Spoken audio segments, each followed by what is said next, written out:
अस्सलाम वालेकुम रहमतुल्लाहि व बरकातुहू। कैसे दोस्तों, अल्लाह से उम्मीद करता हूँ आप भी बढ़िया होंगे। अल्लाह का फजल मैं भी बढ़िया हूँ। आज अल्लाह तबारक ताला का एहसान व करम है कि दीन बात सुनने की और हम सब के अमल करने की तौफीक दे। और एक वाक़या यूँ है, रातों रात मस्जिद तैयार हो गई। इसकी ध्यान से सुने, अगर आप लोग भगाइएगा समझ नहीं आएगी, इसलिए आप ध्यान से सुने। और इसकी वजह क्या है कि रातों रात कैसे मस्जिद तैयार हो गई। आजकल हम लोग से मस्जिद छिनाए जा रहा है। कहीं पे सुन रहे मस्जिद को शहीद कर दिया, कहीं मदरसा को शहीद कर दिया गया है, कहीं पे मस्जिद कहीं मदरसा को शहीद कर दिया गया है। इसके मौजूद सुने तब समझे कि रातों रात मस्जिद किस तरह तैयार हुआ। तो एक शख्स पैसा वाला था, उन्होंने ऐलान किया कि मैं मस्जिद बनाऊंगा अपने पैसे के। कि पैसे वाला था, घमंड था कि पैसे मैं ही मस्जिद बनाऊंगा, रातों रात मैं पैसा वाला हूँ। उसने सारे मजदूर को जमा किया, सब कुछ को जमा किया कि बनाने के लिए, कि मस्जिद मुझे बनाना है। जब मेरे दोस्तों जब वो मस्जिद बनाया मेरे दोस्तों,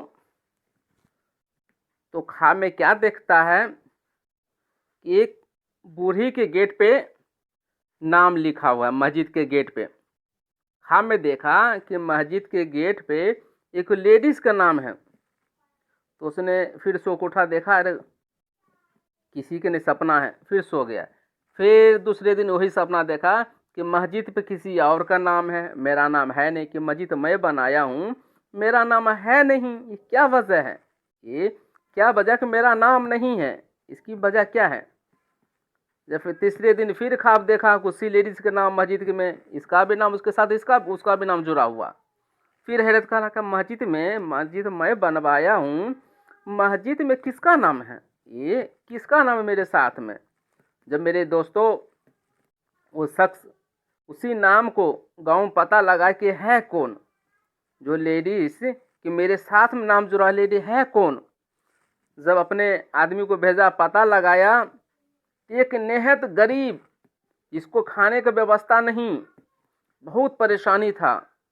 जब मेरे दोस्तों जब वो खातून को बुलाया गया, तो राजा कहता है कि एक चीज़ बताओ खातून, मस्जिद में तुम्हारा कोई हक भी है कि तुम कुछ दिए भी हो चुरा के या कुछ करके, कि तुम्हारे नाम मेरे नाम जुड़ा हुआ मेरे साथ। कहता राजा साहब, अल्लाह जानता है कि मैंने कुछ भी नहीं दिया मस्जिद में। वहाँ यूँ है कि जब मस्जिद बन रहा था, मैं रास्ते से गुजर रही थी। जब मस्जिद बन रहा था, मैं रास्ते से गुजर रही थी। रास्ते से गुजरने के बाद क्या देखती हूँ, एक कुत्ता काफ़ी प्यासा तड़प रहा मस्जिद के पास। मुझे बहुत माया लगा है। उस कुत्ते को मैंने उठाया, कुत्ते को मैंने पानी पिलाया, कुत्ते को मैंने पानी पिला दिया। इसकी वजह से हो सकता है मुझे अल्लाह नेकी दिया हो। तो राजा समझ गया कि एक बहाना अल्लाह ढूंढता है, एक नेकी का एक बहाना ढूंढता है।